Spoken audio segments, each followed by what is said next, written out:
That you should pick Sony A6700 camera या फिर ZV-10 II लेना चाहिए। अब इसको लेके कई सारे मेरे पास सवाल आ रहे थे। So let its make it easy, ठीक है, क्योंकि ये asktheNewCamera.com का एपिसोड है। So I am not making a detailed comparison review video. यहाँ पर जस्ट मैं आपको सजेशंस दे रहा हूँ, कुछ एक फैक्टर्स को कह रहा हूँ कि जिसे आपको कंसीडर करना है बिफोर डिसाइडिंग योर कैमरा ना। सबसे पहले बजट की बात मैं इसलिए कह रहा हूँ कि अगर आपका बजट अलाउ करता है तो पैसे बिल्कुल ना बचाओ। That's the first thing that you should listen कि अगर आपका बजट अलाउ कर रहा है कि आप A6700 कैमरा ले सकते हो तो फिर पैसे क्यों बचाने। विदाउट ए डाउट आप लोग, कोई आपको कंफ्यूजन नहीं होनी चाहिए। एक हायर एंड का मॉडल है, कोई बहुत ज्यादा डिफरेंस पे अवेलेबल नहीं है, बट या इन सम केसेस होता है कि भाई अगर मैं सारे पैसे लगा दूंगा इस बॉडी पर तो मैं फिर अच्छी लेंसेज नहीं ले पाऊंगा। इन दैट सिनेरियो हम फिर पॉसिबिलिटीज, मेजर डिफरेंसेस की बात करेंगे कि आपको अपनी जरूरत के हिसाब से फिर अपनी जो भी खरीदारी है उसको कैसे हम ट्यून अप करें। बट बिफोर वी बिगिन, बहुत ही मैं आपको कह रहा हूँ फ्रेंकली कि अगर पैसे आपका बजट अलाउ करता है और आप ये सोच रहे हो कि मैं अपने पैसे बचा लूं, ये ना करो। मॉडल हाई एंड मॉडल है, अच्छा है, आप इसे खरीद लो। नाउ अब हम बात करते हैं द सेकंड फेज की क्या क्या मेजर डिफरेंसेस हैं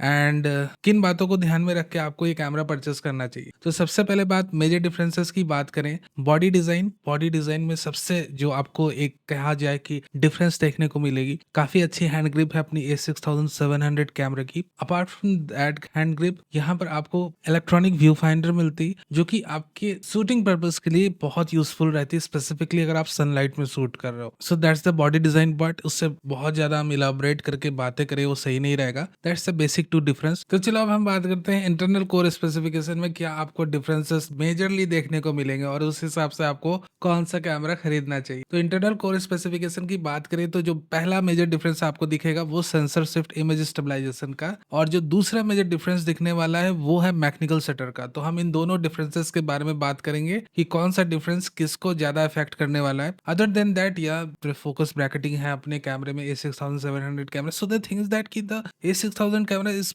kind of a bit more photography oriented. अब हम बात करते हैं फर्क आपको कब पड़ना चाहिए कब नहीं पड़ना चाहिए। देखो, अगर आप एक कंटेंट क्रिएटर हो, अगर आप एक वीडियोग्राफर हो, तब आपने ZV-10 II हाथों में उठाया और उसके अंदर आपको मिलेगी एक्टिव इमेज स्टेबलाइजेशन प्लस आपको मिलेगा zero based image stabilization system. अगर मान लो आप कंटेंट क्रिएटर हो ऑन द गो, अगर आपने ट्रेन पे आप मूव कर रहे हो, आप अपने व्लॉग्स बनाकर डेली के डालने हैं, आप एक ऐसे मेसी सिचुएशन में फंसे हो जहां पर आप चाह रहे हो सीधे अपने कैमरा से डेटा निकाल कर अपने मोबाइल में डाला, थोड़ा बहुत एडिटिंग किया, प्रोसेसिंग किया एंड अपलोड कर दिया, बट क्वालिटी अच्छी होनी चाहिए। सो इन दैट स्पेसिफिक सिनेरियो मैं आपको रिकमेंड करूंगा that you should go with ZV-10 II camera. Now शुरुआत में मैंने क्लियर कर दिया कि भाई पैसे नहीं बचाओ, ठीक है, बट अगेन अगर आपको पैसे बचाने ही है तो हाँ, आप in some of this cases ZV-10 II के साथ जा सकते हो। यानी कि जब आपको डेली लाइफ ब्लॉग्स बनाने हैं, हाथों में कैमरा लेकर बनाना अपने डेली लाइफ ब्लॉग्स। अब क्योंकि इसके अंदर मैकेनिकल इमेज स्टेबलाइजेशन नहीं है, and to be noted the mechanical image stabilization is not as effective as active IS, but active IS की एक ड्रॉबैक है। हम देखो खामियों को अच्छी तरह से समझेंगे तभी हम अपनी टेक्नोलॉजीज का भरपूर यूटिलाइजेशन कर पाएंगे, उसके अच्छे तरीके से यूटिलाइज कर पाएंगे। तो एक्टिव इमेज स्टेबलाइजेशन में लगती है 1.5x क्रॉप, यानी कि लगभग आप अगर आप मैंने कहा सिग्मा की 16 mm की लेंस ले लो भाई, क्योंकि देखो सिग्मा की 16 mm की लेंस तब काम आती है ज्यादातर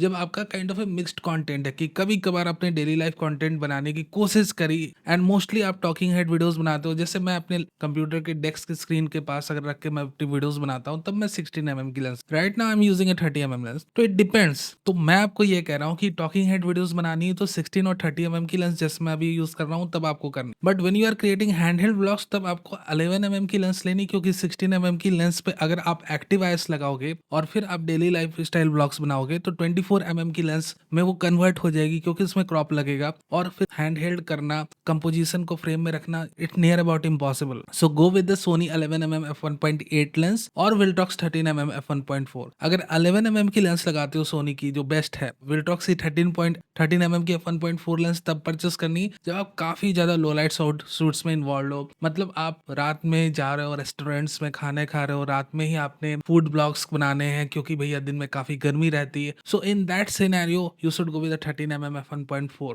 but mostly day light shoot करना है तो 11 mm की f1.8 लेंस लेनी है and you can shoot with that lens without a doubt. और अगर उसमें क्रॉप भी लगती है तो नियर अबाउट 16.5 mm का रिजल्टिंग फोकल लेंथ आपको मिलने वाला है, which is more than enough for handheld shooting. तो ये तो हो गई बात हैंडहेल्ड शूटिंग। अब क्योंकि ब्लॉग्स आपको बनाने हैं, मोस्टली हैंडहेल्ड ब्लॉग्स बनाने हैं, तो आप आराम से एक्टिव आईएस के साथ और सुपर वाइड एंगल लेंसेज के साथ काम चला सकते हो। जिस तरह से मैं अभी कंटेंट बना रहा हूँ टॉकिंग हेड वीडियोस की, अगर आपको इस तरह का कंटेंट बनाना है, अगर ZV-10 II के साथ काम चल सकता है, आराम से चलेगा। ठीक है, लेट्स टॉक अबाउट कि समर मंथ्स में आपको थोड़ा सा लॉन्गर पीरियड के लिए व्लॉग्स बनाने हैं। तो एक तो भैया इसके ऊपर जो डेड कैट लगा रहता है अपने कैमरे के ऊपर निकालो, थोड़ा सा वेंट्स को ओपन करो हीट को रिलीज करने के लिए। दूसरा, एक कूलिंग फैन मिलते हैं कंपनी के, ठीक है, और कूलिंग फैन से भी ज्यादा बेटर तो आजकल मोबाइल वाले सेमीकंडक्टर फैंस आने लगे हैं जो कि एक्सट्रीम कूल कर देते हैं स्मार्टफोन्स को, but they are bit hard to implement on the camera back. तो एक एक्स्ट्रा फैन आपको लगाना पड़ेगा अपने कैमरे में अगर आप लॉन्गर आवर्स के लिए रिकॉर्डिंग करना चाह रहे हो ना। पॉडकास्ट के लिए तो मैं आपको रिकमेंड करूंगा फिर सीधे आप FX30 जैसे कैमरा लो जिनके अंदर इनबिल्ट फैन है। फिर आपका पॉडकास्ट 1 से 2 घंटे भी चल रहा है तो आप आराम से 4K 2430 FPS रिकॉर्ड कर सकते। अपने नॉर्मल ब्लॉग्स बना रहे हैं, नॉर्मल टॉकिंग हेड वीडियोस बनानी है तो एक 3 से 4 हजार का फैन भी काम कर जाएगा बहुत अच्छी तरीके से ना।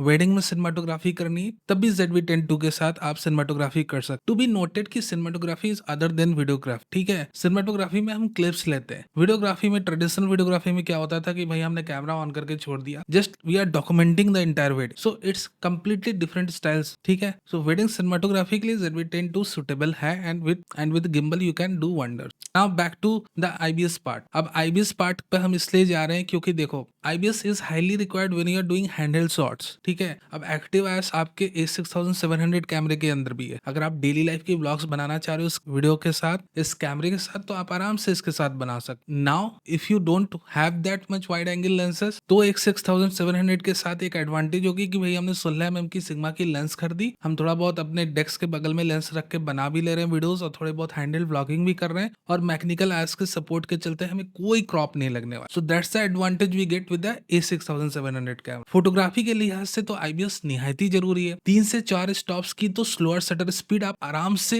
यूज कर सकते। ठीक है, यानी कि अगर आपका IBS एक्टिव है, काम कर रहा है और आपका शटर स्लो हो जाता है तो लाइट की इनपुट और ज्यादा होगी एंड द रिजल्टिंग आउटपुट भी वेरी गुड, क्योंकि लाइट के इनपुट के ऊपर ही अपने पूरा कैमरा का सिस्टम बना हुआ। अगर लाइट प्रॉपर आ रही है तो रिजल्टिंग आउटपुट अच्छा होगा ही होगा। Now let's talk about the mechanical shutter. अब देखो यहाँ पर जो स्पोर्ट्स फोटोग्राफर है, wildlife photographer, now if you are using a true mechanical shutter based camera like we have the A6700, यहाँ पर इसकी मैकेनिकल शटर अगर आप 1/250 रखते हो तो आपकी रीड आउट स्पीड जो ये अलाउ कर रहा है सेंसर को एक्सपोज होने का, जो टाइमिंग रहता है वो नियर अबाउट 3 से 4 मिलीसेकंड का हो जाता है। यानी कि सेंसर सिर्फ एक्सपोज हो रहा है 4 मिलीसेकंड के लिए, भले वो रीड आउट उतने देर में, रीड आउट वो 26 मिलीसेकंड में करे वो अलग बात है, बट ये एक्सपोज ही इतना देर के लिए। So what happen then, mechanical shutter के चलते जो रोलिंग शटर आपके कैमरे के अंदर दर्ज होने वाली थी स्पोर्ट्स फोटोग्राफी मोड में वो बिल्कुल भी नहीं हो, और ये कहीं ना कहीं एक स्टैक्ड CMOS सेंसर जैसा ये कैमरा काम करेगा। सोनी की लेंसेज की रेंज बहुत ज्यादा है, ये कैमरे को आप बहुत ही अच्छी तरीके से यूटिलाइज कर सकते। So without getting in depth जो मेजर डिफरेंसेस थी मैंने वो आपके साथ जिक्र करी यहाँ पर कि मैकेनिकल शटर का होना कितना जरूरी है, साथ ही साथ यहाँ पर आपके IBS का होना कितना जरूरी है, और कहीं ना कहीं अगर आपका बजट कम है और आपको कोई जरूरत नहीं है मैकेनिकल शटर की और IBS की, तो आप ZV-10 II परचेस करके अपने थोड़े बहुत पैसे बचाओ और लेंसेज पे इन्वेस्ट करो। So it all depend upon your own personal requirement, the set of requirements you have from your camera, the lenses that you have to purchase, कि तभी आपकी अच्छी आउटपुट आ पाएगी, क्योंकि लेंसेज पे तो इन्वेस्ट करना ही करना है। उस हिसाब से डिसीजन लो। ठीक है ना, even after this video if you have some confusions you can ask me in the comment section. मैं आपकी कंफ्यूजन को दूर करने की कोशिश जरूर करूंगा। Thank you very very much for being a part of